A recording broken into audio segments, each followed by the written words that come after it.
சிகரங்களில் கண்ணீர் துவைக்கும் அருவிகளே,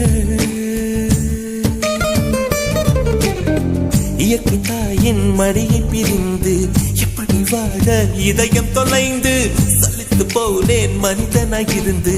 பறக்க வேண்டும் பறவையாய் திரிந்து திரிந்து பறந்து பறந்து மூங்கில் காடுகளே, வண்டு முனகும் பாடல்களே, தூரச் சிகரங்களில்